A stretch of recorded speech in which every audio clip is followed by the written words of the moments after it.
Hi, everyone. Welcome to our third session of our supported decision making educational training series. Hope everyone is staying cool with this weather. Before we begin, I just want to have a couple of announcements. We do have live interpretation into both Spanish and Korean. So, in order to select what language you want to listen in on, there should be a interpretation globe at the bottom of your Zoom window, and you can go ahead and select that and select English, Spanish, or Korean. If you do not see the interpretation globe, go ahead and click More and select Interpretation and select from there. We also do have captioning, and so you would see captioning on the bottom, or if you go to More, you can select Captions from there. Again, we do have live interpretation into both Spanish and Korean, so please select your language using the interpretation globe that you find at the bottom of your screen or by selecting More. Even if you are listening in on English, make sure you select English so that you are able to hear anything that is interpreted from another language. So thank you everyone for joining us today for our third session of our supported decision making educational series. Today we'll be talking about supported decision making in finances, as well in education and a little bit of post-secondary and transition planning. We have some amazing guest speakers joining us today. And if you would like to continue the conversation to learning more about supported decision making, we have our final session next week at the same time at the same link at 4:30. And then we also have supported decision making connect next Monday from 4 to 5:30. And we'll put the link on how to register for that event in the chat. That one will be knowing what forms to use and when to use them. And so Britt Bellwine from the ACLU, a lawyer, will be covering about all of the different types of forms that might be helpful when using supported decision making. With that being said, we'll go ahead and get started with our presentations today. So we'll go ahead and first share the Spanish slides. You'll see them at the top, and it'll say Spanish slides at the top. Right now it'll say Michaela, but we'll change it to Spanish slides. And then after that's shared, I'll share English slides, and you can toggle between either English or Spanish slides.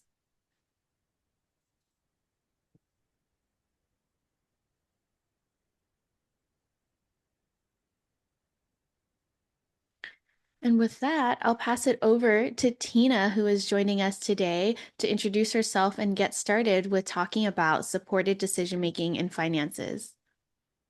Hello, everybody. My name is Tina Ewing Wilson, and I have been doing self-determination and supported decision making for 25 years. I just didn't know it was called supported decision making when I started, but I know it now. Um, and I'm glad to be here.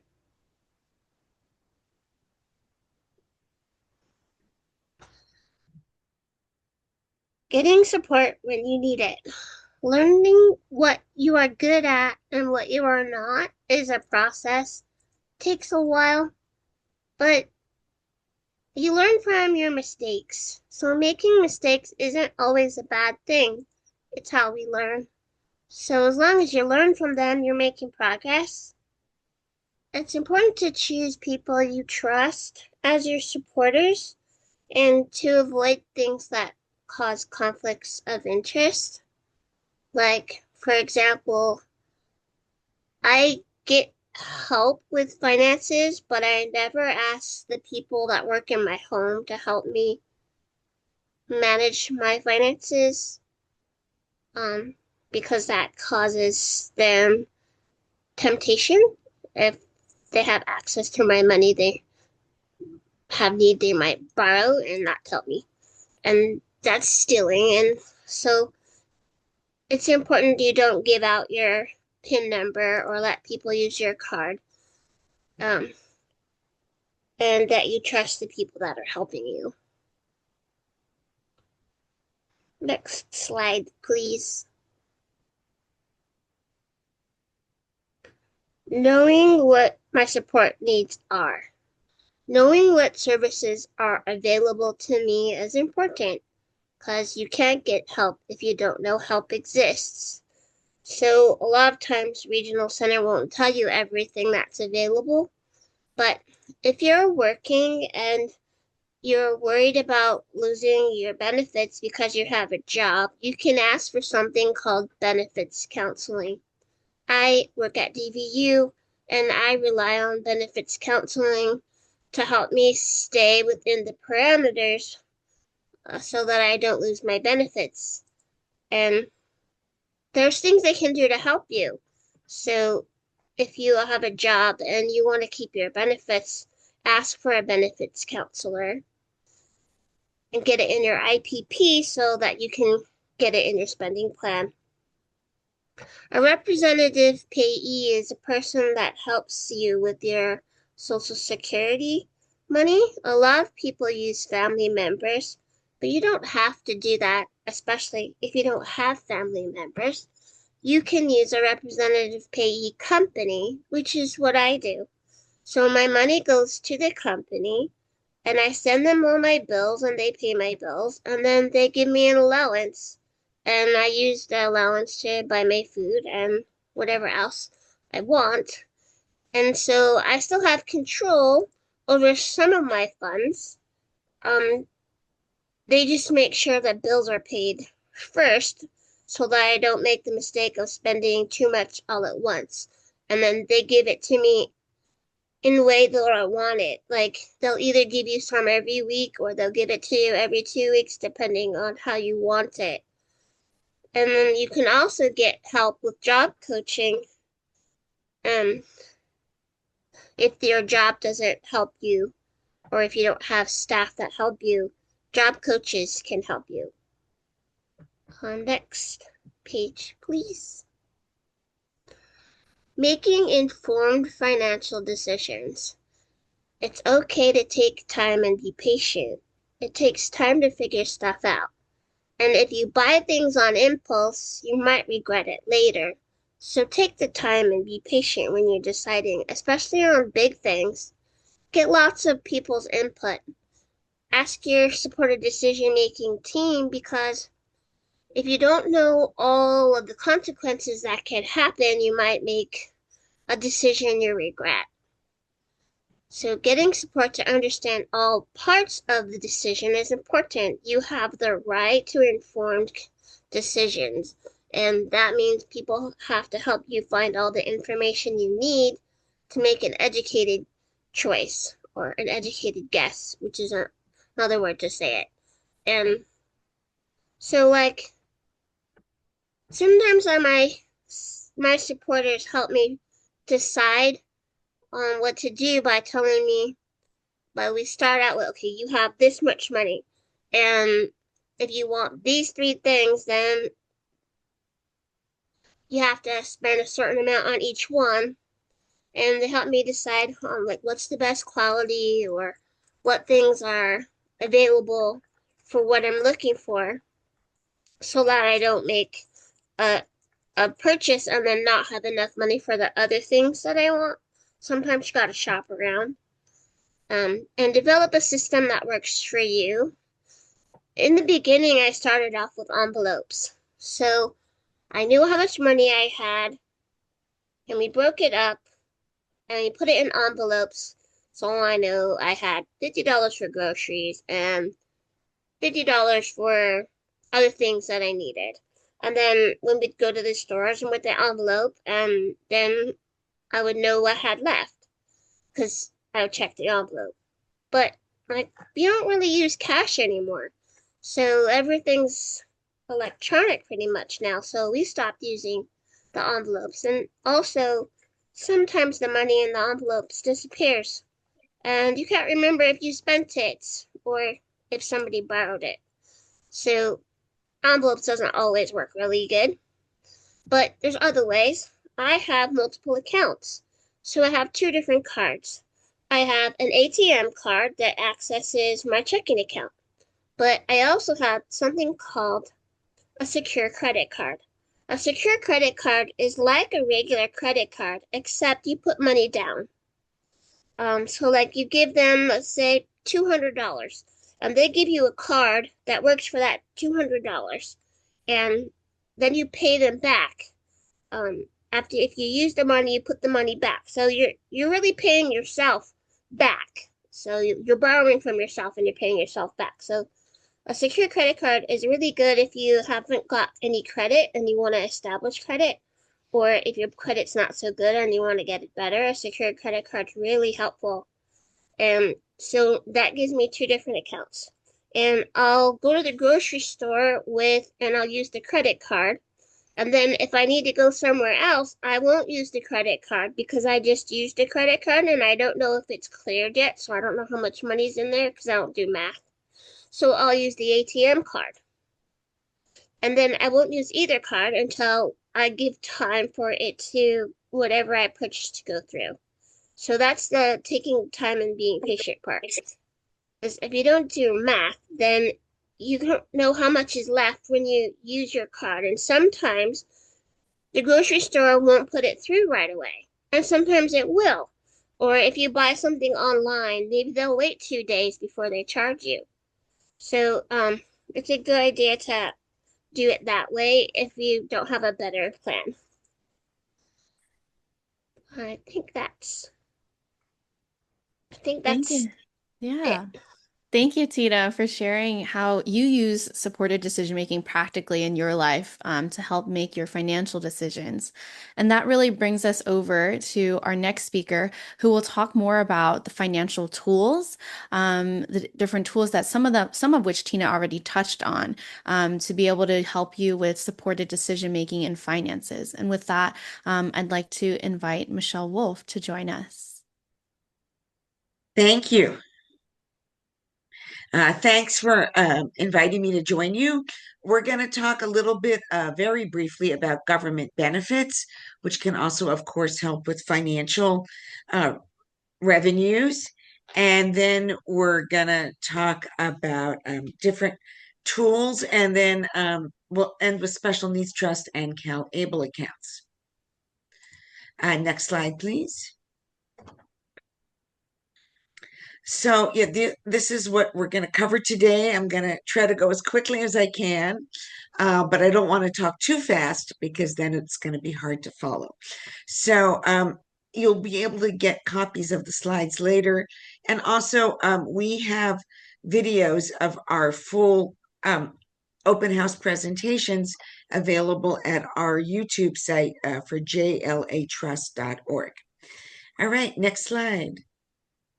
So on the left-hand side of this slide, you see government benefits that are going to be that are not looking at your income level, SSDI and Medicare.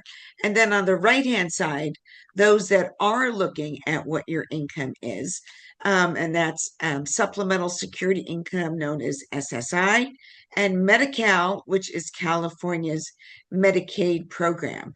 And there's been some really important changes in the asset limits for California's Medi-Cal program, which I will talk about in just 1 minute. Next slide. So this is a little known benefit that I want to be sure everyone here knows about. It's called disabled adult child. And excuse me, this benefit is based on the parent's earnings. This benefit is designed for when a parent of a disabled adult goes to pull his or her or their own Social Security retirement. And there's going to be a little box that says, do you have a disabled adult child? If that child was under the age of 22 when they were diagnosed with a lifelong chronic illness or disability, and that child is now over the age of 18, they'll be able to receive this benefit. So the way it works is, let's say dad, his name is John, and he retires at age 70, and he has a 40-year-old adult child named Betty. So John, let's say, gets $1,200 a month in his Social Security retirement check. Betty, once she's qualified and all the medical forms have been turned in, Betty will be able to get $600, 50% of what her dad, John, is getting. And then later on, many years from now, when John passes away, Betty will be able to get 75% of what John was getting for his retirement. So in this case example, that's going to be $900. You can only collect from one parent, and parents can be divorced. And the other thing I want to say is once an adult disabled child has been receiving this benefit for 24 continuous months, they will qualify for Medicare, even though typically they're going to be under the age of 65. So this is a super helpful benefit that I really want to get the word out on. Okay, next slide. So, how does the government define income? And it's a little bit different than how we might define income in our day to day life. So, for SSI, the federal government says that anything you earn passively, not from work, that is called unearned income. And that could be anything from interest, income, rent payments, things like adult child support or alimony. And those are deducted a dollar for dollar after the first $20. Earned income is treated very differently. Earned income is any kind of employment, whether it's W-2, 1099, self-employed. So that is treated differently. The first $65 is exempt, and then SSI benefits are reduced in half, $1 for every $2 earned. Okay, next slide. So very important that most of us know about IHSS. Let's go back to IHSS. IHSS is a Medi-Cal California only benefit. And this is a really important benefit to keep people with disabilities living in the community. So you first have to qualify for Medi-Cal. Then you have to get in touch with your county's Department of Social Services. The county Department of Social Services will send someone to the home and do an evaluation based on what they call activities of daily living. And that's pretty basic stuff like getting out of bed, using the toilet, getting dressed, making breakfast, taking a shower, for example. So first you have to make sure that you have Medi-Cal, even if you're not using Medi-Cal for other health insurance benefits. Okay, next slide. So I really wanted to get the message out that in California, the asset limits for Medi-Cal went away in 2024, 2 years ago. But now in 2026, those asset limits have returned. So you cannot have more than 130,000 in either a checking account, bank account, stocks, bonds, Bitcoin, gold, other assets that could be easily turned into cash. So if you are someone who qualified for a Medi-Cal in the last 2 years and you have more than 130,000 in any of those different financial instruments, you may need to get a first party special needs trust. So you could put in any assets over 130,000. That will enable you to keep your Medi-Cal and your IHSS. Next slide. So there were a lot of changes that are going to be coming down the pike with Medicaid. Most of those don't come into effect until 2027, but we should all be aware that it's going to be harder to keep your Medi-Cal because they're going to require redeterminations instead of once a year or once every 2 years. They're going to start requiring every 6 months. And there's also going to be work and community requirements in place. People with disabilities, specifically those receiving SSI and SSDI, should be exempt, but we're waiting for the final federal guidance to see how that works. Next slide. So here's some other financial tools that you can use as part of your supported decision making. You could have a joint bank account with a parent, a sibling, somebody else. If that is the case, co-owners are both going to be responsible for fees such as overdraft charges. And if one holder lets bills go unpaid, creditors can go after money in the joint account. Now, if you have an account with a parent or a grandparent, you might want to look at making sure that that bank account is payable upon death. Because otherwise, if you don't have that designation, unfortunately, when someone dies, the bank will freeze the account and you will not have access to the account at the very least until there's a death certificate. And sometimes it might require going through probate court proceedings. So it's very important to have those bank accounts labeled payable upon death, POD. Okay, next slide. As we talked about earlier, Rep Payee is another good option. Rep Payee only works for money that you're receiving from the Social Security Administration. So typically that's either going to be SSI, which comes on the first of the month, or SSDI, which comes on the third of the month. Individuals such as family members or friends or certain social service organizations that have signed up can provide this rep payee service. And it's really important to note rep payees cannot use your funds for their own personal expenses. And they cannot spend the money in a way that would leave the beneficiary without things that they need for day to day living. Also, rep payee only governs the money that's coming in on those government checks. A rep payee cannot sign legal documents for the beneficiary, manage income from any other source, or place any other funds in an account solely owned by the payee. Next slide. So there's another group of people that you can use your self-determination money to hire. They are called daily money managers. They're not trustees. Typically, they're people with accounting or finance backgrounds, but they can be extremely helpful in helping you create a budget and then bill paying and making sure you're not delinquent in paying any bills and helping you build up your credit rating. So they work with all kinds of people, including small businesses. And there are people who are licensed daily money managers called DMMs.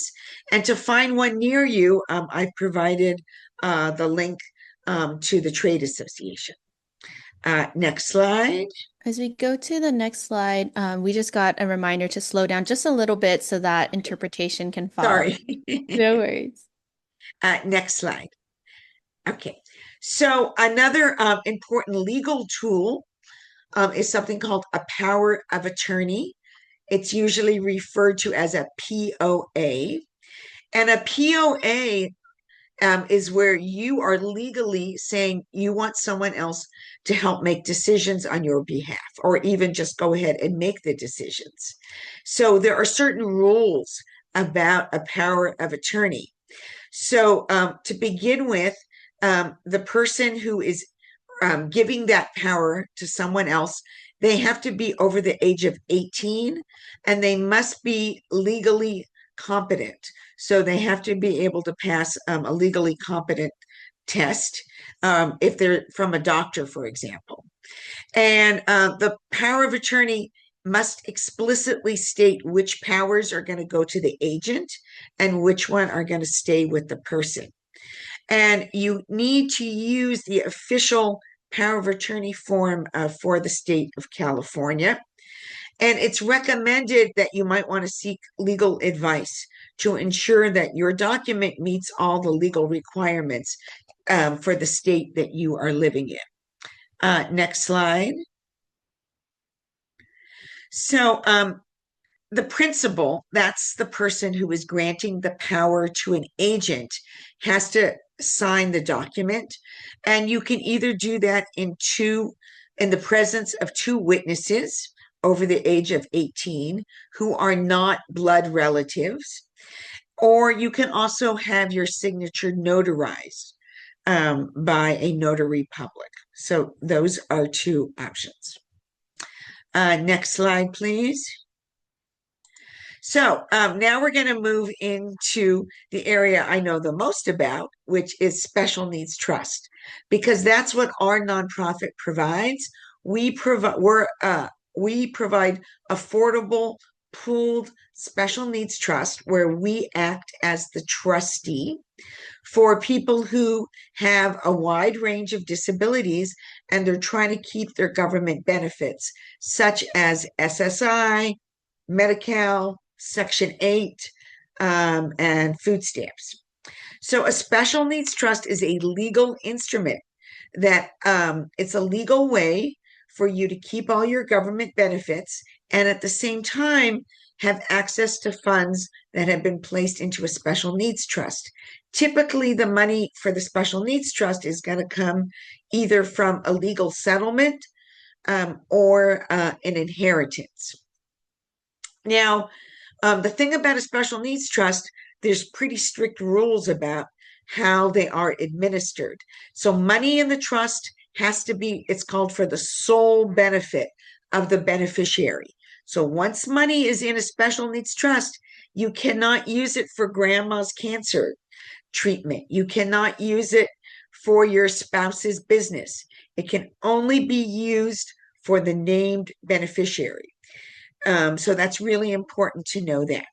But the good news is if you have a special needs trust, you're allowed to keep your government benefits, plus you can access the assets that are in your trust, plus you can access the investment money that your trust is producing. Next slide. Oops, let's go back one. So there are two main types of special needs trusts. The first one is called first party. So that this is what happens when someone with a disability inherits money outright. The money goes directly to them and their social security number. Or it's from a legal settlement, like if you get in a car accident and through auto insurance, you get, let's say, $50,000 settlement. The problem with the first party special needs trust is after the beneficiary dies, the California Medi-Cal Recovery Office in Sacramento will come calling, knock, knock, knock, you owe us money because we paid for all your health insurance while you were alive, and now we're asking your estate, we're asking the trustee to pay back the state of California. So for families, it's highly recommended that parents, grandparents, aunts, uncles plan ahead and create what's called a third party special needs trust, where the money is coming, like I said, from someone else other than the beneficiary. And in a legal document, it says money is going to the special needs trust for Michelle Wolf, instead of just saying money goes to Michelle Wolf. So that seems like a small distinction, but it's extremely important that it has the word special needs trust or supplemental trust as part of either a will or a family trust. Because when you do that, there's no Medi-Cal payback after death. And so when the beneficiary passes away, money can go to other family members or your favorite charity or to your pet, wherever you want to designate it, instead of going to the state of California. Okay, next slide. So then we're getting even more specific. What is a pooled special needs trust? So those are designated as a D4C in the Social Security Code. For those out there who want to know, a standalone special needs trust would be a D4A. So a D4C, a pool trust, these were created by Congress back in 1993. And Congress said, we understand that there are more middle class people and people that aren't really rich who may need a professional trustee. And so we're going to create these pool trusts. They have to be operated by a nonprofit. They all have to use a master trust document, which is like a big umbrella. And then people can enroll under that master trust with a simple legal agreement that's called a joinder agreement. So this saves a lot of money on setup fees, because if you do a standalone trust with a trust and estate attorney, they're going to charge upwards of $4,000 or $5,000 just to set it up. Whereas our fees, at the very most, are going to be $1,500 for setup. So everybody has their own sub account, but the money is pooled together for investment purposes. This helps us leverage, I call the power of community. So you can make more money on the investment end by pooling money together. And you also can get certain economies of scale by pooling everyone's money. Okay, next slide. So here at JLA Trust, we're based in Los Angeles, but we can enroll clients anywhere in the state of California. We offer an active first party, an active third party, and then an inactive future funded. And the future funded is for parents, grandparents, aunts and uncles, other people who want to plan ahead, but they don't have the money now. So with those future funded trusts, money is typically going to come in after someone sadly dies.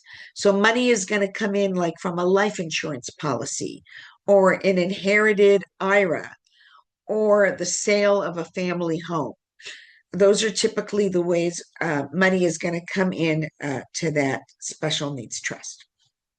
Do you want me to take some questions or you want me to keep going? We can do questions at the end. Yeah. Okay, great. All right, next slide. So once the money is in the special needs trust, what can you use it for? So the good news is you can use it for a lot of different things as long as they're legal and as long as it's for the sole benefit of the beneficiary. So these are the things that our clients are using their trust money for: cell phones, streaming channels, internet, clothes, furniture, electronics. Especially a lot of our clients need a tablet, a computer, an augmented communication device. Medical expenses that are not covered by Medi-Cal or Medicare. So a lot of our clients come in needing a lot of work with their teeth, dental work, all kinds of oral surgery. And then more fun things, also trips and vacations. We can pay for an aid if an aid is needed for either physical assistance or for behavioral assistance. We can also pay for in-home help that supplements IHSS. And if there's enough money in the trust, a car could be purchased, even if the beneficiary is not able to drive, as long as the car is being used primarily for that beneficiary. Also, a residence, anything from a mobile home to a regular large home. Okay, next slide. So then a very brief introduction to CalAble. CalAble is another legal way to save money and still keep your SSI and your Medi-Cal. So with SSI, I think a lot of us know you're only allowed to have a ridiculously low amount, $2,000 in assets. If you're married, it's $3,000. But the good news is with CalAble, you're actually able to have $100,000 and keep your SSI. In each calendar year, you can only deposit whatever the IRS gift tax exemption is. So in 2026, the IRS gift tax exemption is actually $20,000.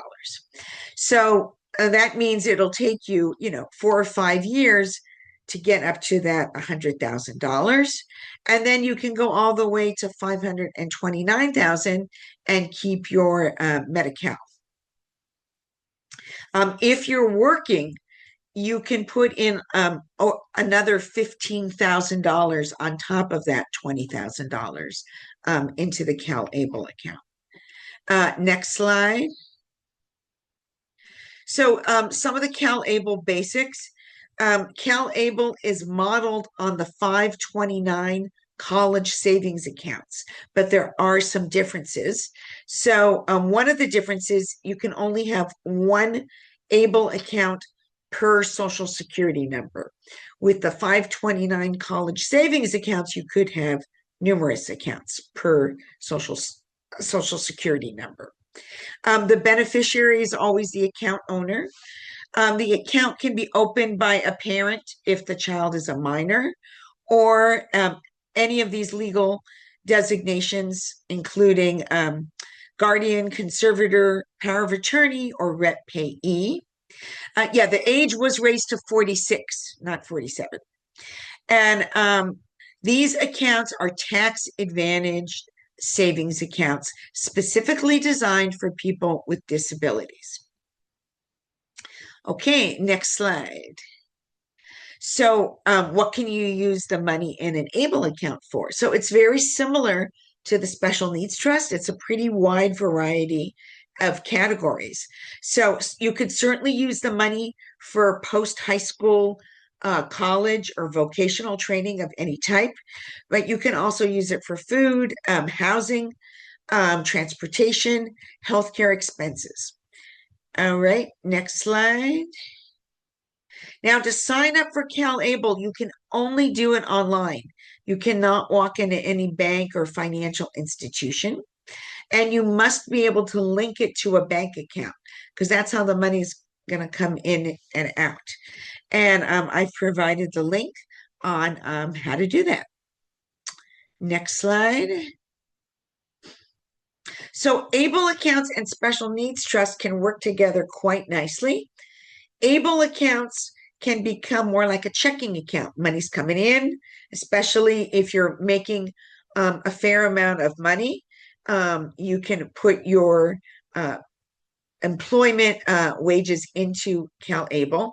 And then you can move money over to your special needs trust for the future. So you can create kind of your own retirement account in the special needs trust. There's no penalties or fees to move money from a special needs trust to an ABLE account and vice versa. And so, because those ABLE accounts max out at $100,000 for SSI benefits, that special needs trust is going to be available if you have expensive medical or dental costs that are not going to be covered by Medicare or Medi-Cal. All right, next slide. So the big picture is people really need three separate accounts. A personal checking or a rep payee account with a bank. That is going to be the account that is going to accept your monthly deposits from the federal government for either SSI or SSDI. Also, your work earnings, if they're on the lower side, if they're under $16,000 for the year. If you're going to earn more than $16,000 in a calendar year, that extra income should be put into a CalAble account. And then that third party special needs trust, that's there for the bigger gifts and inheritances. It's there for when the person gets older. And it's really there like a nest egg to protect you in the long run for the long-term future. Okay, next slide. I know I covered a lot pretty quickly. Sorry for going so fast. Here is our website. Our website has a lot of good information and videos. Here's my email and mwolf@jlatrust.org and our phone number. The best way to reach me is by email. And I think that concludes my portion of the presentation. Thank you so much, Michelle. And again, we have that contact information, and for Spanish, we have that contact information for the Spanish one that you shared with me prior as well. With that, we'll go ahead and open it up for questions. We had a question in the chat before from Ryan that says, how do we find companies who can serve as representative payees? Are they expensive?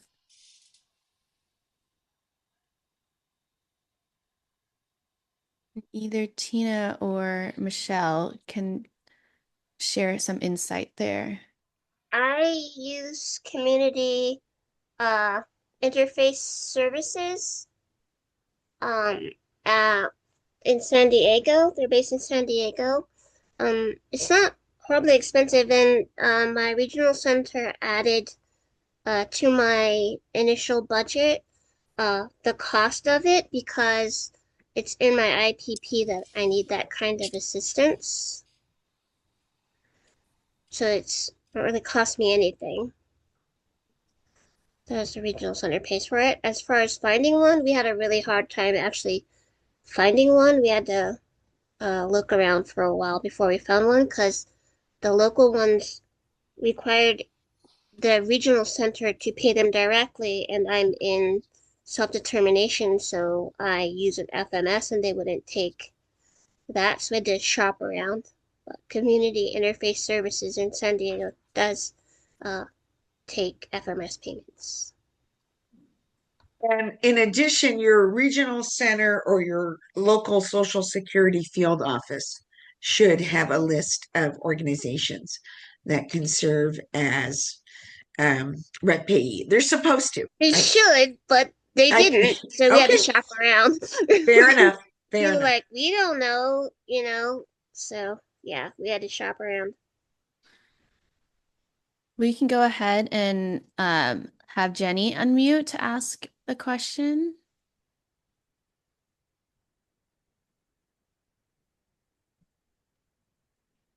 Hi, Jenny. You'll see a message from Zoom pop up on your screen that asks you to unmute.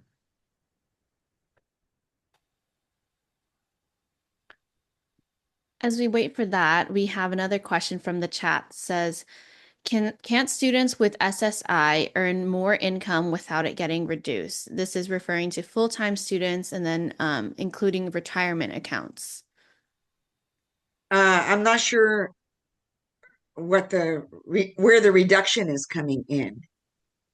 Is that talking about employment or the unearned income? Yeah, that was during around the slide when we were talking about unearned income. Uh, well, I mean, there's definitely a ticket to work program. So students that are enrolled in the ticket to work will not have their SSI reduced. They talked about employment income for full-time students. Employment, well, I know, like I said, I know for sure that if you're in the ticket to work program, that is the case. I don't know if there's a blanket exemption for full-time students. I would ask a benefits counselor. I get Yeah, my I yeah. get my benefits counseling from the same people that are my rep payee. Um, so that's Community Interface Services. And then we'll go ahead and go to Megan to ask a question. Yeah, really, oh wow, I'm spotlighted. Ugh, my hair looks I messy. can take you down, Megan, if you want. That's no No, problem. no, it's okay. Okay. So Tina, you had mentioned, in one of your slides, about job coaching. Um, I'm a person with, autism and, everybody says about us, well, they can get the job, they just can't keep it, which I won't go into a long gopher hole on, but uh I had just put in the chat on that about when I was a senior in high school, so excuse me if I'm aging myself. I'm 41. I graduated way back 2003 now. Um I had an aide half that year that felt the need to follow me around at lunch, at the corridor, at the courtyard thing, and felt the need to be Velcroed to me. And I would hate to relive that with a job coach. But obviously, those are things that would have to be talked over because, And thank you for to Michelle for the correction on the age. Um, but those were things that would have to be talked over, you know. That was a long time ago, but obviously, stuff like that just doesn't leave you willy-nilly. You know, I just wanted to, you know, bring that to light because I know you had highlighted job coaching in one of your slides. Thank you. I think your job coach is supposed to help you with what you need help with. Um, I actually use my staff as my job coaches, and basically what I need them to do is help me take notes sometimes, and to make sure that I don't forget when I have meetings, because I have a one-track mind and I get involved in a project and I forget what time it is. So they keep me on track. And of course they have to drive me where I go. But I don't know how you get like job coaches. Um, I'm in the self-determination program, so I hire my own staff. I don't know like the actual process for getting an actual job coach. I wish I could help, but I can't. I don't know the process for that. Next, we have some questions in the chat. We only have so much time for questions, so we're trying to rapidly go through this as much as possible. If a person with a disability owns a mobile home, does this affect their eligibility for medical assistance, FAFSA, or regional center services? No, No, So, the home that you live in does not. I actually live in a mobile home. It doesn't count against. right. perfect. But you have to actually live in the home most of the year. That's really Yeah, important. Yeah. it's I own it and I live in it. That's what the requirement is. And then we have a question. Does the daily money manager need a power of attorney over finances? No, no, you just sign a simple agreement with them. And then where would the Social Security adult child with disability benefit go? Does that go into a special needs trust or Cal Able? Mine goes to my rep payee. Yeah, I'm on DAC myself. yeah. So yeah, typically it's just going to go wherever your Social Security money is being directed. So for most people, that's going to be like a rep payee or their own checking account. Amazing. And then we'll go ahead and go to Susan. You should get a notification to unmute to ask your question. Hi, I apologize. I came in late. Can you hear me? Oh yeah, Yes. there I am. Two things. I came in late and so I'm not clear on this, but there's so much I need to learn, I'm realizing.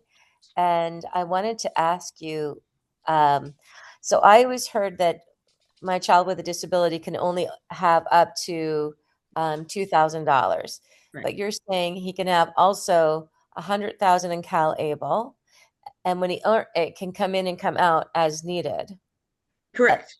And then the special needs trust is like um, is kind of like you said a retirement account can be seen as that. Yeah. Yeah. I mean, as long as they don't need access to the money in the third party trust while they're younger, as long as all their needs can be paid through their SSI, SSDI, employment, and CalAble, then yeah, you could just let them. I mean, the money in a special needs trust by law has to be prudently invested. So it needs to be making income, interest, and dividends. And it can be very conservative. We have a portfolio with only 20% stock, and the rest is, bonds. So it's not going to earn a ton, but it's not going to lose a ton, right? So it's just like a retirement. It's just like a retirement or pension account, like for government employees in that way. And your special needs trust are 1,500 to open. No, you can do an inactive third party future funded for only a total of $800. But Okay. if you want an active account, that has an enrollment fee of 1,500, and then we do have annual trustee fees, and then there's annual fees paid to our partner TrueLink. But we're a nonprofit, but we're a fee for service nonprofit. So all of our fees are under market. And how would he access the special needs trust money? So with any, and as in any trust, the trustee has to approve the disbursement or expenditure of the funds. So, so what we do is we set up a monthly budget of recurring costs for our clients. We use this TrueLink restricted use prepaid Visa debit card, not a credit card. And most of our clients get anywhere from $200 to $600 a month that they use for their everyday expenses, and they use the debit card with a PIN to pay for it. And Yeah, then my then son if has they one of need to go on a vacation or they need to buy a mattress, right, then they have to like plan out, right, how much is this trip going to cost, or this is the mattress I want to buy. And they can take money from their special needs trust and put it into their CalAble account. Yes, but the trustee has to approve that.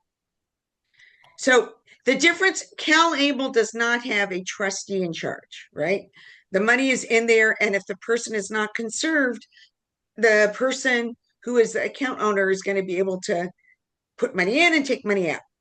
In a trust situation, you always have to go through the trustee. Now, some people like that, some people don't like that. There's a huge degree of protection, right? So people aren't able to take advantage. It prevents financial predators. So that's why we recommend both. We recommend using both. Okay, thank you so much. I still have a lot to learn. I'll call you. So go to our YouTube. I'll grab our YouTube channel URL and put that in chat as well. Thank you so much. Yeah. We'll go ahead and go to one last question to Linda, but we did gather some frequently asked questions, and we'll be able to filter those out and get them answered, and we'll send out answers in a recap email for everyone for some of those frequently asked questions that we saw in the chat today. So we'll go ahead and go to Linda for our final question for SDM and finances. Hi, thank you for taking my question. Thank you, Tina and Michelle, for sharing today. I had some clarification questions. Michelle, when you talked about the CalAble account being up to $100,000, is that a lifetime total that 100,000 can be in that account, or can it be as you move money in and out? Can it be a limit of 100,000 at a time? It's anytime it reaches 100K, you can't go over that or your SSI will be suspended. But if you take some out and use it, you can put That's more. fine. Yeah, as long as you keep it under that 100K threshold. Correct. Okay. And both of you kind of addressed building your credit rating, and I'm interested in learning about more advice on how an individual can build their credit rating. I know you mentioned having the secure credit card. Secure credit card. Yeah, your bank can help you with that. You have to have money to do it. That's the thing. You have to have money to put down. But I think you can do it for, a reasonable amount, like $200. Have you get a secured credit card, and then you use the card and you pay back the bank. Well, you're paying yourself back because it's your money, but the bank's just holding that money for you for the card. And then it's a little bit. So it's a separate checking account in a way? It's just, they call it, well, they create a savings account that the money goes into, and then you use the money, and then you put that money back into the account. Okay. Kind of like a revolving door. Yeah, so when you've spent that money, you have to put more in or you can't spend any more. Okay. And my last part for clarification is when Michelle was talking about something else besides SSI or SHSDI. I don't know this alphabet. It's confusing. Yeah. You talked about a retirement kind of is SSI. Is that like the SSA that when a parent retires while that there's an individual who is less than 18 with Right. disability. Okay. That's that disabled adult child, right? So when someone qualifies for the disabled adult child, typically they're going to be getting all of their government money from the SSDI program, Social Security Disability Insurance, as opposed to SSI. So just one step backwards, the Social Security Administration actually has three separate programs, three pots of money. SSI for people who've never been able to work very many quarters, SSDI, and that's more, it's set up for people who've been working a while and then become disabled, or SSDI also covers the disabled adult child, also covers survivor benefits.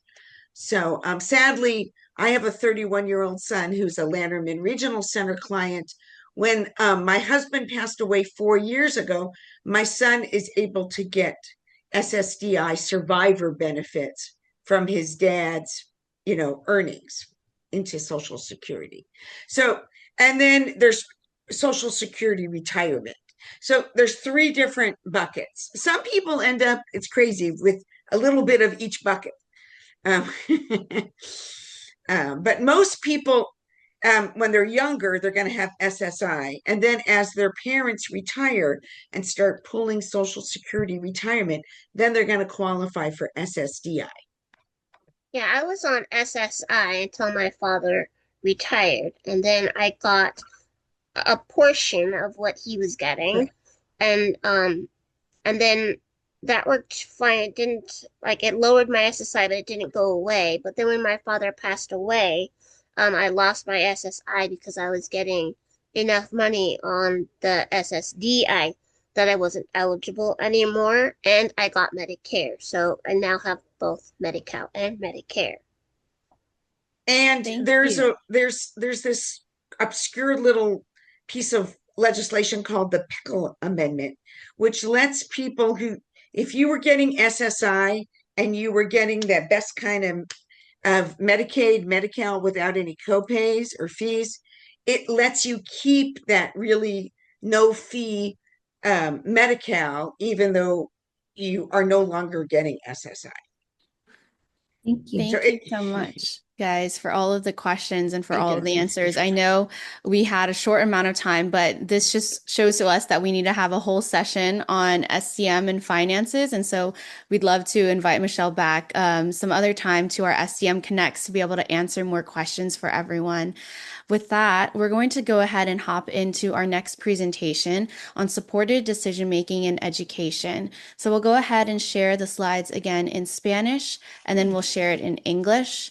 Michelle's contact information will be shared. It has been put in the chat, but we'll also share it in a recap email for you all to, and as well as other resources that Michelle has shared today for everyone to learn more. And again, we'd love to have Michelle back so we can continue the conversation about using supported decision making in finances. So thank you so much again.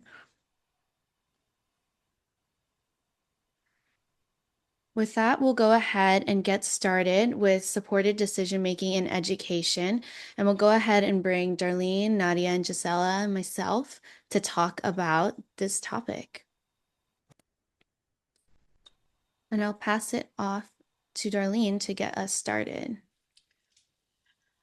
Okay, so hi, I'm Darlene Hanson, and oops, okay, and let's go to the next slide. So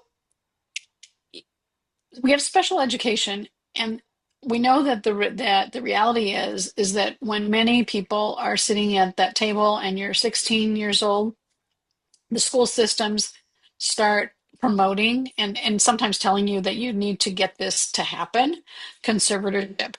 And now that is not true. It never really was true, but now we actually have a more formal way, although it's not as formal as conservatorship, to respond to that.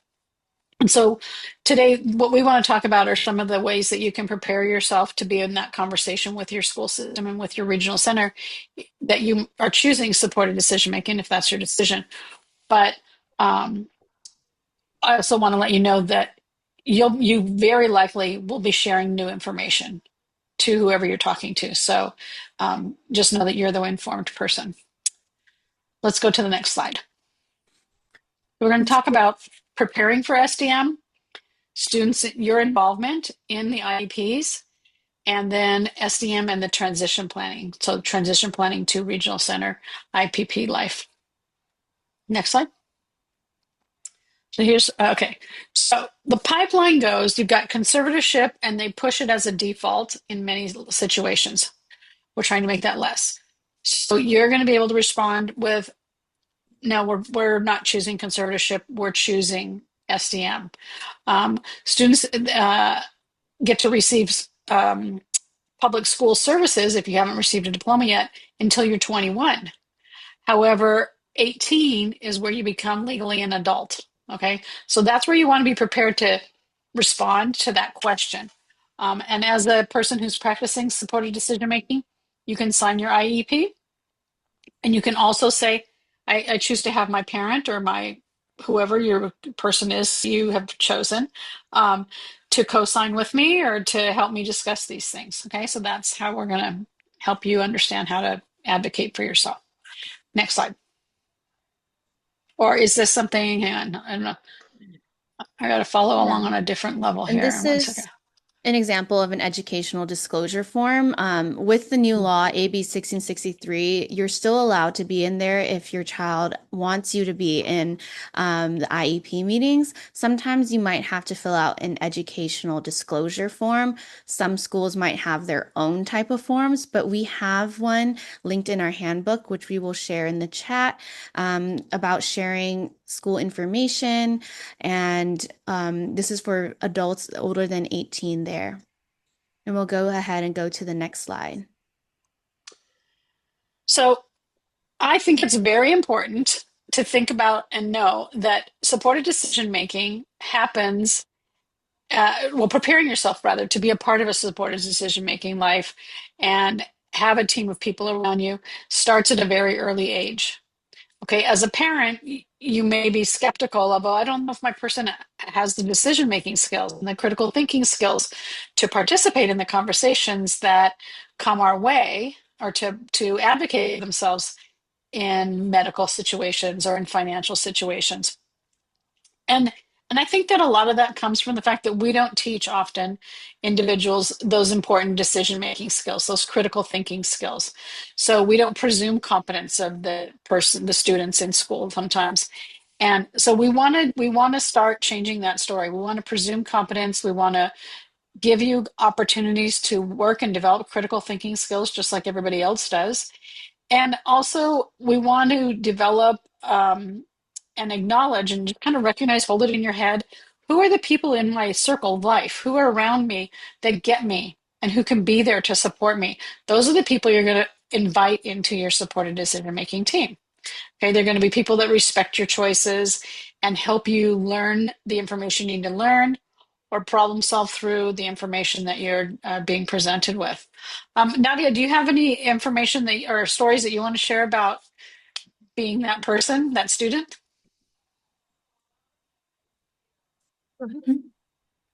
Oh,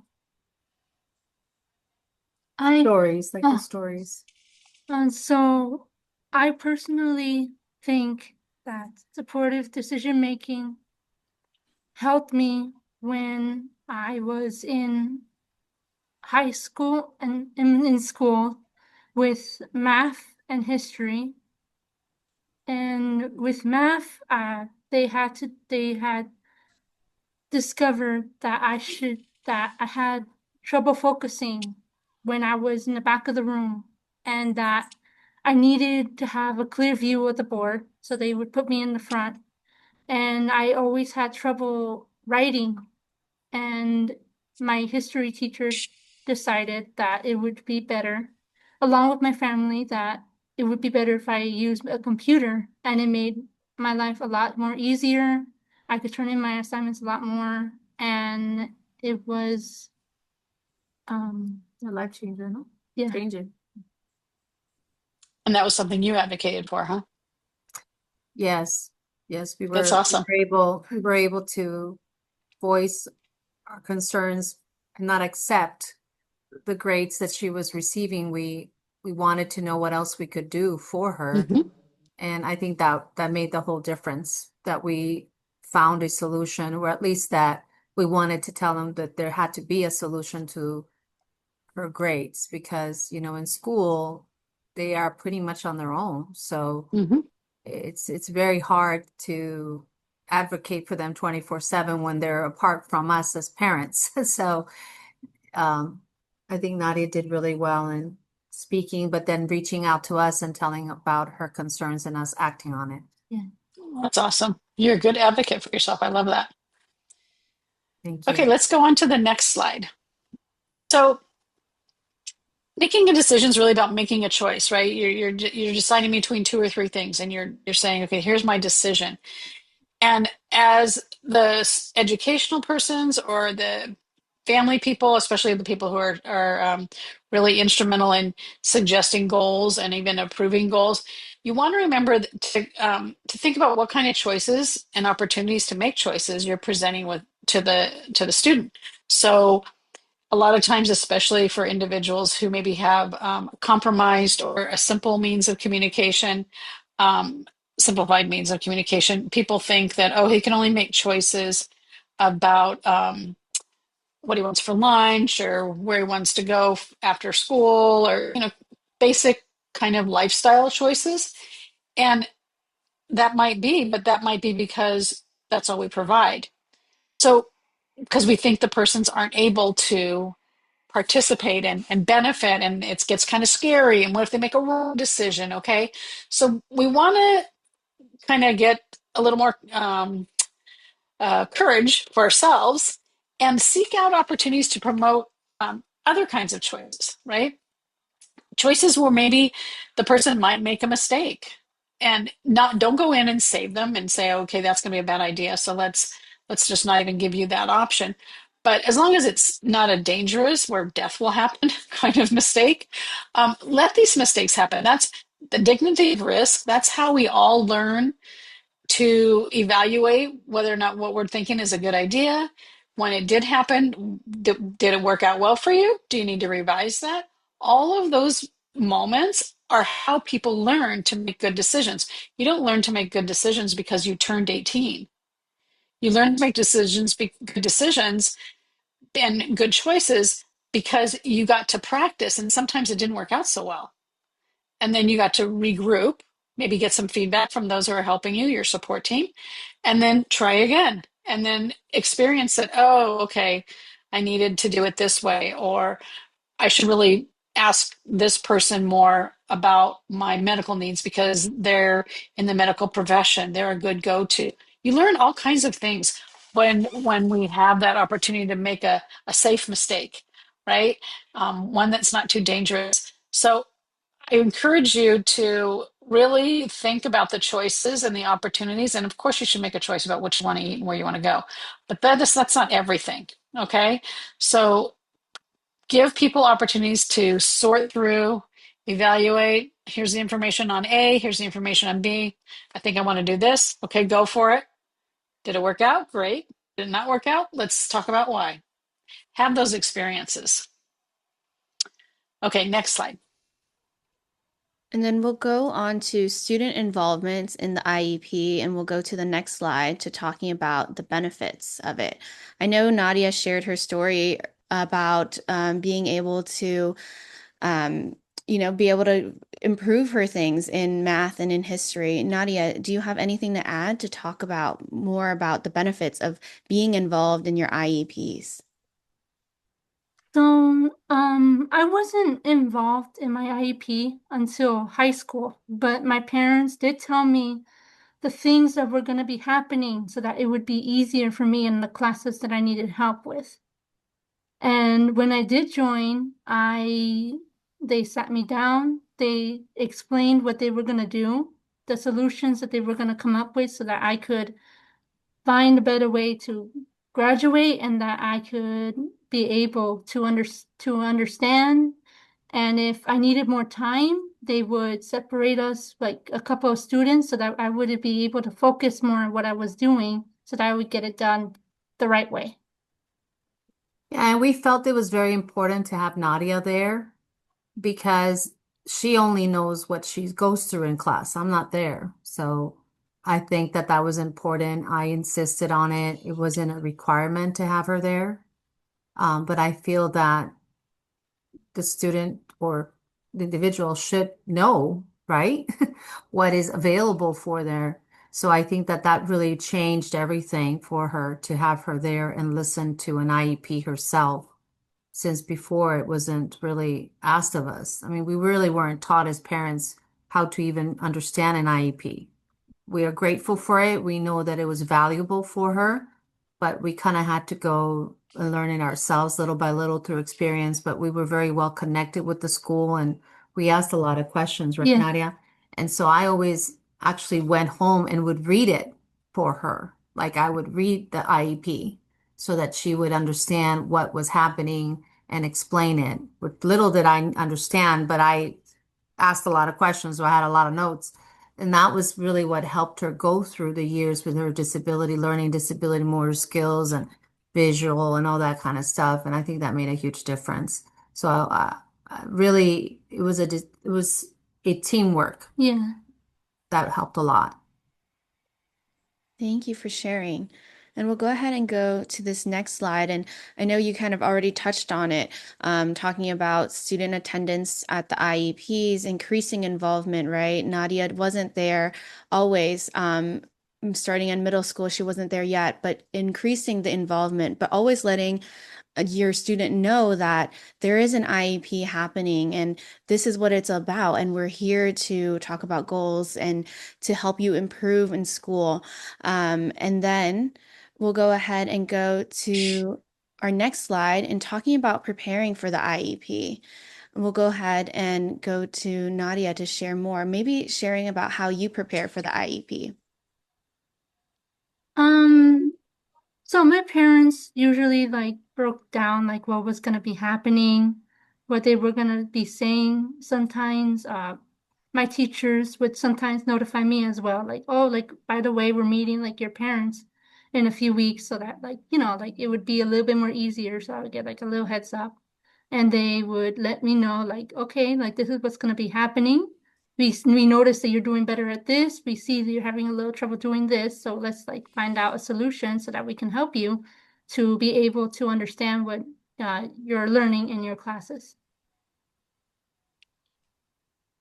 And then we'll go into our next slide here, talking about during the IEPs. Darlene, did you want to talk about writing IEP goals and some types of goals that we really should think about in the IEP setting? So I think you want to think about it's kind of this soapbox I stand on these days. Functional for 2026. So a lot of times, special education, especially teachers, are really still in the 80s or the 90s, and some of these goals that they're not really going to be useful.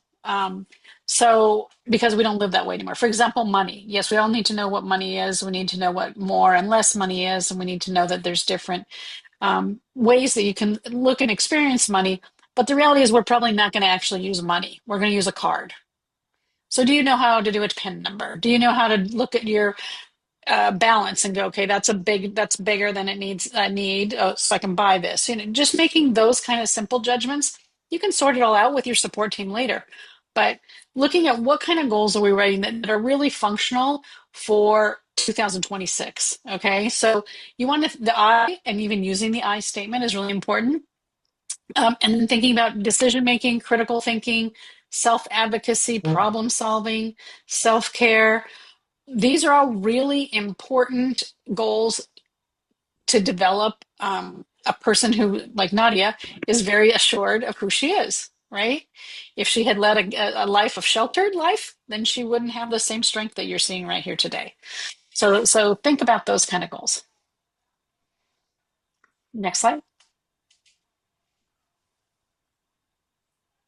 And then Darlene, before Nadia shares her story about talking about after the IEP, Darlene, did you want to add anything to talk about after IEP meetings happen? What should parents and what should students be doing after that? So, yeah, real quick, after you have your IEP, then of course, if you didn't sign the IEP in the meeting, which most people don't, and that's okay, then you want to review it, right? If you did sign it, great. But you want to talk and have that conversation. Here's what you and have decided as a student that you're committed to working on this year. And this is why you're taking these classes, and this is why you're doing these having these different experiences. And then you check in periodically because sometimes you change your mind or sometimes it didn't work out the way you thought it was going to be. And you're like, I like this. This is the bad direction for me. So keep that in mind because otherwise your student will be spending a whole year in classes that don't apply to their life and they're bored and frustrated with. And Nadia, what did you want to share about that? Um, I totally agree, and that I feel like there were certain classes where I felt like I needed more help on, and there were certain classes that like I felt more confident in, and that they kind of moved it around. They would see like, okay, she's doing well in this class, she's having a little bit harder in this class. So sometimes they would give me um like Saturday school or like something to like help me, or like they would have like a little meeting with Private groups a too. private group as well, and they would like put me like with 3 other kids, and we would like make it a lot more comfortable than like not like it like being like forced, and more being like, oh, like you're with your friends and you're like around each other, but you're still learning, and um you're still learning and enjoying the time that you're there, so that you don't have to be stressed or uh up or frustrated. I think it was very important to include the teachers at the IEP. It was something that for me was an ask. Usually they're not required to be there, but I asked them, if she was having problems with math teacher, I thought that it was essential to understand what she thought of Nadia, what she felt she needed, or what issues she was having, and helping her and let her know also about the IEP. I just think it's so hugely important. Yeah. When we started doing that, it made a really big difference because now the teacher was involved in a verbal communication with the student in the class when I wasn't there, if that makes sense. And I think that was something that I personally asked for and I insisted, and God bless me, it was done. We went to a really great school, I guess, but I mean, I feel that we can't just have an IEP and not have the teacher there to explain to you what's happening inside the classroom. So, and teachers want to be good teachers. I believe that. And if you give them the opportunity to be great teachers, they'll be great, especially with kids that need this assistance. And if they're in an IEP program, that means they need a little bit extra, and they should understand that. I never asked more for Nadia. I simply asked for what she deserved. And so in order to graduate, right? Yeah. Well, wasn't that your biggest fear? Yeah. Especially when COVID happened and we had to do it all through Zoom. That was kind of Oh when I yeah, that was started another freaking thing. out, because it was more like a wake up call that like I really needed to like focus on like my classes, and I needed to like pass. I got especially scared when I got the finals, and then I surprisingly passed with good grades after I had a meeting with one of my teachers, and she was like, "You passed," and I was like, "Wait, are you sure? Are you sure?" Yeah. So great. All right. That Do we want to touch on real quick on SDM or what do you think? I mean, a yeah, transition program. Sorry, yeah, we can go transition ahead planning. and open it up for questions, but as we open it up for questions, maybe Darlene, you can touch a little bit about how the skills you Yeah. build in being a part of IEP meetings Yeah. really help when you transition over to regional center services. Right. So remembering that when you transition over to regional center services, they're actually mandated to do a person-centered plan, and I mean, it's labeled that way, person-centered plan. So you want to have your self-advocacy skills really shined up there so that you're listened to and that you're expressing what do you want for yourself? What do you see as your goals for yourself? You're the person in the person-centered planning. So once you transition over to your IPP, you might have had an IPP already, but to your whole day service is, and all of your needs are met through your IPP. um, know that you're the person that is directing it, and um, you want to be the advocate, the strong person that shares your voice and your wants and your needs and your opposition of no, I don't think that's a good idea, right? All of that. And you don't have to do that alone, though, because if you're practicing supported decision making, then the people that you've gathered around can help you when when you're met with some resistance or something, kind of like Nadia's mom's talking about how she kind of stepped forward and said, no, I want the teachers there, we think that's a good idea. Those kinds of things can happen in your adult life through the IPP as well. And the team of people that you have put together and surround yourself with, they're going to be there for your voice, so to support your voice to be heard as well. So know that it goes on for the rest of your life. And then we have a question from Megan. So I'll go ahead and ask Megan to unmute. Yeah, this question is for Nadia really quick. Are you a writer?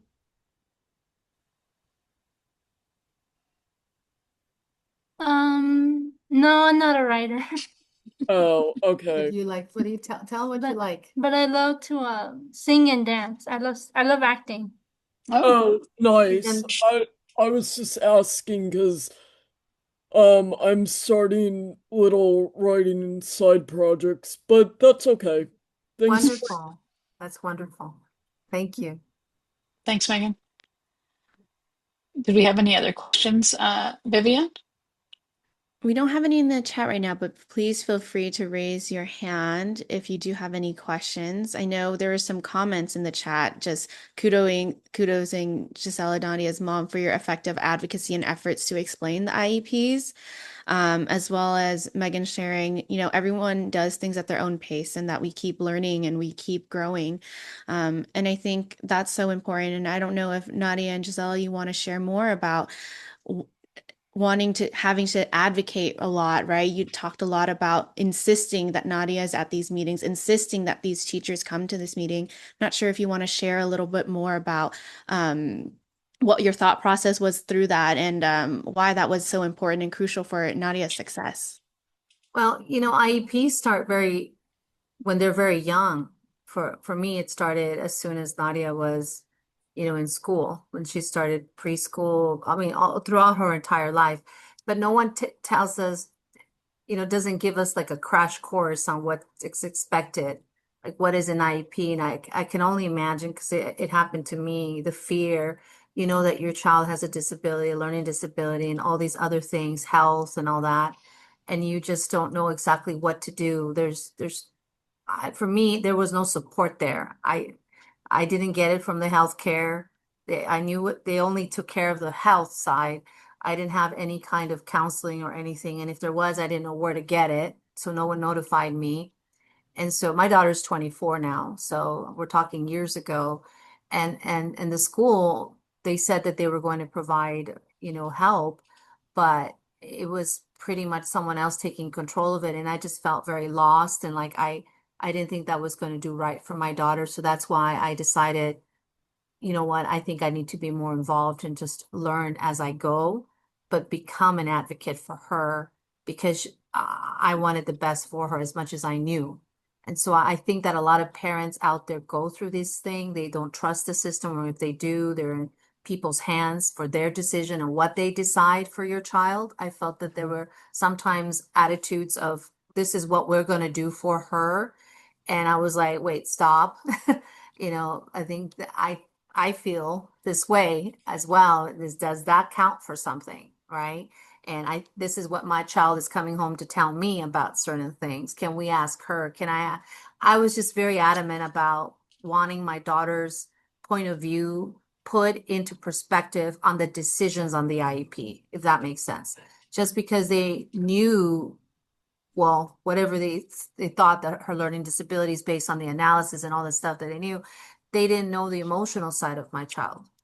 They didn't understand that part. And I feel that there was a lot of loss in that until I decided no, right, Nadia? Yeah. And I think that helped Nadia feel more confident that I was helping her make those decisions, because she didn't feel like it was all on her at school. She knew that mom and dad and now the teachers were becoming involved as a team, and it really helped put everything together. What do you say about that, honey? It make a difference? definitely helped.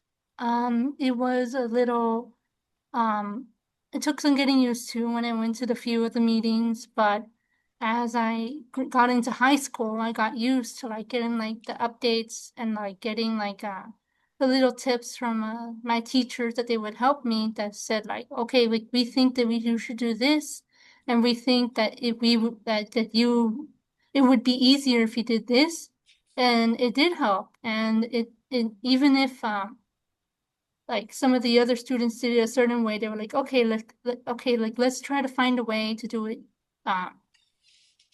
to make it easy for everyone. So they would give me a part of the project that was easy, and then they would give everyone else the other. Yeah, as they would do. Yeah. Exactly. Mhm. And it was a collaboration in class. It wasn't an IEP outside of class time. It was a connection, a collaboration. I felt that really made sense. And I feel that it really made, now that I really think of it, I mean, the fact that the teachers were involved in the IEP, it was a teamwork that made it more effective. Because at the beginning, when she was much younger, there was a lot of frustration there. There was a lot of tears and I can't do this. I don't understand this. And then there's a grade factor, as you all know. They're all graded. Kids are graded, right? And so when she would come home with an F, and it wasn't because she didn't want to work on a project, it was because she didn't understand her disabilities and all that. So you can't treat a child with a disability and put a project together like everybody else. I mean, there's got to be some sort of effective way to still help develop that and help them grow and give them a grade that is suitable based on the assistance that they really require. That was my idea. And I think that that's what helped her move forward and involve the rest of the kids, even on group projects, right, Nadia? Yeah. Group projects were a big, big deal. And so IEPs don't talk about group projects. They talk about how they're going to give them, facilitate certain things. But remember, they're also working with other kids, right? And so that was also very difficult and very challenging. Yeah. And how do we work that system where she doesn't feel excluded? She can be part of a group and feel part of society, and the kids around her can understand that, and so those were things that we had to work with her and also with the IEP program. Yeah, thank you for sharing. And we'll do one last question before we do a final announcement is I have a question. My daughter is nonverbal. She just knows how to use crayons and can't write a letter. What's the best recommendation for her? She turns 18 in May. Darlene, do you have? Yeah. So yeah, I'm glad you put that up there. I saw that because I was like, oh, that's what I wanted to talk about. So you know your child, and some individuals don't have a sophisticated means of communication. Okay, and maybe they and but you know how they communicate. And so if your daughter or your son communicates through some nonverbal means of communication, maybe it's body language, maybe it is through a device, but a lot of times it's not the device, it's just through facial expressions or body tensions or anything like that. Those are means of communication. And when you recognize that, even if as a youngster, when you recognize that, you start shaping those into opportunities to participate in conversations, your person will become more attentive and active in their way in the conversation. This is supported decision making. So you don't have to, you as a person don't have to get up and say a whole sentence. Okay. But your team's going to say, oh, that's what Jane looks like when she is upset. She does not like this conversation. She's getting very nervous. That's valid. Okay. And then you're part of, if you do the power of attorneys, you're part of the final decision, anyways, but you're respecting and you're including your child as an adult into these conversations. Those are all valid. I understand that they're limited, but that's okay because it's supported decision making.